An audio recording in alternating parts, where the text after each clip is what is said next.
घर को कैसे चर्च बनाया? घर का जो लैंड यूज है आवासीय, आप रहने के लिए उपयोग कर सकते हो, लेकिन चर्च नहीं चला सकते। हमारी मांग ये है कि विधिवत कलेक्टर की यदि परमिशन नहीं है तो इस घर को तोड़ा जाए। पुलिस के लोग कि यहाँ पर अवैध रूप से धर्मांतरण का कार्य चल रहा है, और जबकि हाई कोर्ट का सख्त निर्देश है कि घरों को हाउस चर्च नहीं बनाया जा सकता। मैं जहाँ रहती हूँ वहाँ पे बहुत से मंदिर है, घर में भी पूजा पाठ होती है, पर अगर हम कर रहे हैं तो क्यों गलत है? दोस्तों, आज हम आपको दिखाएंगे कि कैसे छत्तीसगढ़ में एक घर पर प्रार्थना सभा चल रही थी।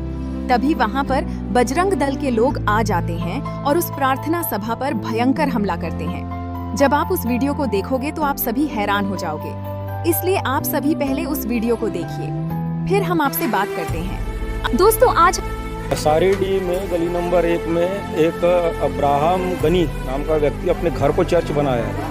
नियम ये है, घर में यदि आपको प्रार्थना सभा लगाना है तो कलेक्टर की परमिशन अनिवार्य है।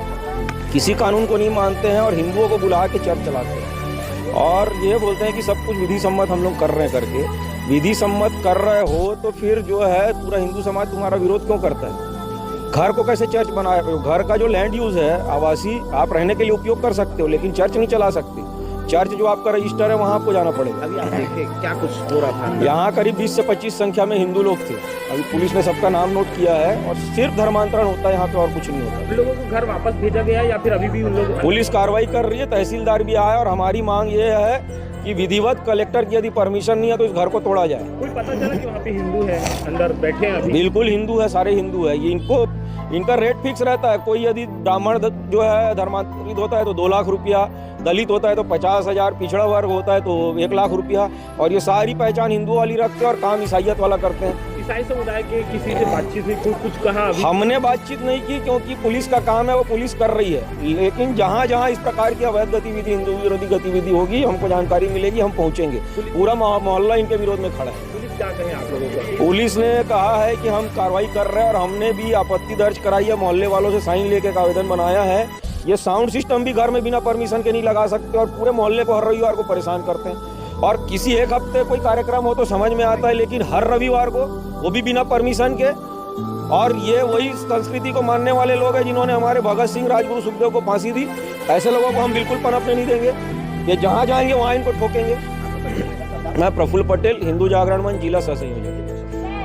जय श्री राम। मैं हिंदू जागरण मंच जिला सह संयोजिका।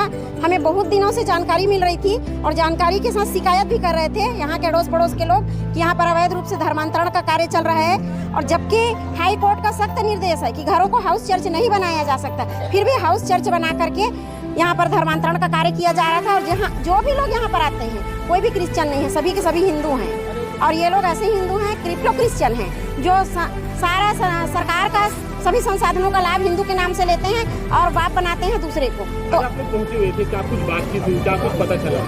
पता तो हमें बहुत दिन से चल रहा था, मगर हम इनको रंगे हाथों पकड़ना चाहते थे। आज रंगे हाथों पकड़ाएंगे। चलाने के बाद वो सचो हम यहाँ पर कोई धर्मांतरण नहीं करते। उसके बाद जब बहुत सारे उपद्रव हो रहे थे तो हमने मना कर दिया कि भैया कोई भी नहीं आना यहाँ पर। हमने बोल दिया भैया कि धर्मांतरण नहीं करते करके यहाँ पे टांग दिए हैं। बहुत कितना आरोप लगा है लेकिन आपके ऊपर कि धर्मांतरण करते हैं। हाँ, हम तो बोलते हैं आना ही नहीं बोल दिए हैं सबको। अब यदि आप जबरदस्ती आ, जैसे आप अभी हमारे पास आए, पुलिस भी हमारे पास आए, कोई यदि आके घुस जाए तो हम क्या करेंगे बताओ? कि भाई हम बैठना चाहते हैं। अब एक बात बताओ, शिष्टाचार, कहीं यदि कोई आराधना कर रहा है, कोई घुसेगा, चाहे हिंदू हो, मुसलमान, सिख हो, कोई भी, किसी के भी समाज में, जो ये आरोप लगाए हो गलत? हाँ गलत है, क्योंकि वो जाके घुस रहा है भैया। तो अब थोड़ी किसका मन में क्या है, शरीर में क्या है। आपका परिचय दे दें। मेरा नाम अब्राहम गनी है, पास्टर अब्राहम गनी। मैं यहीं पर रहता हूँ, है ना, क्योंकि मैं चलाता हूँ, मेरे रजिस्टर में वो है इसीलिए। और यहाँ पे मैं लाइव लिख के रखा हूँ, देखो लाइव स्ट्रीमिंग है, तो हमेशा लाइव ही चलता रहता है। बस ये है कि उन्होंने आया कि हमें धर्मांतरण कराते हैं। मैं नहीं जानता कि क्या बोलते हैं, लेकिन जो सच्चाई था हमने बता दिया कि ऐसी ऐसी बातें हैं। बस यही कहना है कि जगह जैसे संविधान में सबको अपना अधिकार है अपने धर्म पालन करने का, तो हमें भी अधिकार है। और मैं जहाँ रहती हूँ वहाँ पे बहुत से मंदिर है, घर में भी पूजा पाठ होती है, पर अगर हम कर रहे हैं तो क्यों गलत है? ये मेरा सवाल है आप सभी से। और अगर हम कर रहे हैं तो हम दिल से कर रहे हैं, और अगर सच में धर्मांतरण करते तो बाकी वो लोग आके बोलते कि हाँ इन्होंने मेरे को धर्मांतरण किया। पर यहाँ पे किसी का, हम लोग सब परिवार वाले, यहाँ पे सिर्फ परिवार। ऑनलाइन क्लास चल रही थी, इसके बारे में क्या? ऑनलाइन तो ऐसा है कि ऑनलाइन क्लास चल रही थी, ऑनलाइन में अगर हम है तो कुछ गलत ही नहीं करेंगे क्योंकि वो सबको दिख रहा है। उसमें एडिटिंग भी नहीं कर सकते क्योंकि वो लाइव चल रही है। आप सब जानते हैं कि लाइफ का मतलब क्या होता है। तो हम कुछ गलत नहीं कर रहे हैं। अगर गलत कर रहे हैं, आपको किसी को ऐसा लगता है, तो हम उसके विचारों को नहीं चेंज कर सकते। तो ये अपना नाम बता दें। मेरा नाम जिब्या शर्मा है और ये शर्मा मैं इसलिए बोल रही हूँ क्योंकि मैं शादी करके शर्मा में गई हूँ। आप सभी इस वीडियो को अभी छोड़ के ना जाए। आप सभी इस वीडियो को पूरा जरूर देखें। जैसा कि आपने वीडियो में देखा कि कैसे छत्तीसगढ़ में एक घर पर प्रार्थना सभा चल रही थी, तभी उसी समय ईसाई विरोधी उस प्रार्थना सभा पर हमला कर देते हैं। मैं आपको बताना चाहता हूँ, भारत का संविधान एक व्यक्ति को धार्मिक स्वतंत्रता का अधिकार देता है, लेकिन मसीह विरोधी ऐसे हैं जो कि यीशु मसीह के नाम का जो लोग प्रचार करते हैं उन्हें मारते हैं और कूटते हैं।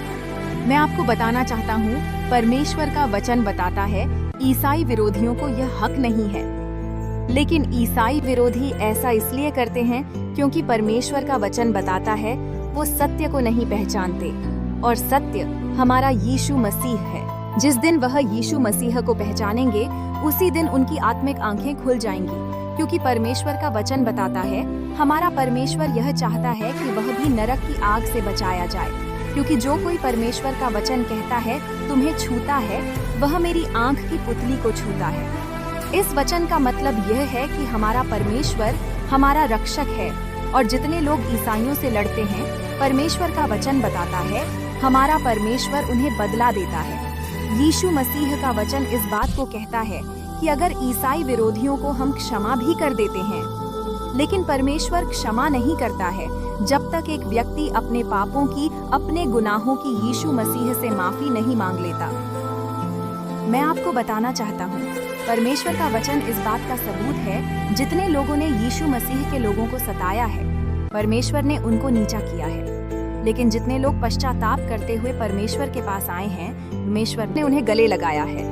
इसलिए आप सभी ईसाई विरोधियों के लिए भी प्रार्थना करें कि परमेश्वर उनके जीवन में बहुत बड़ा काम करे।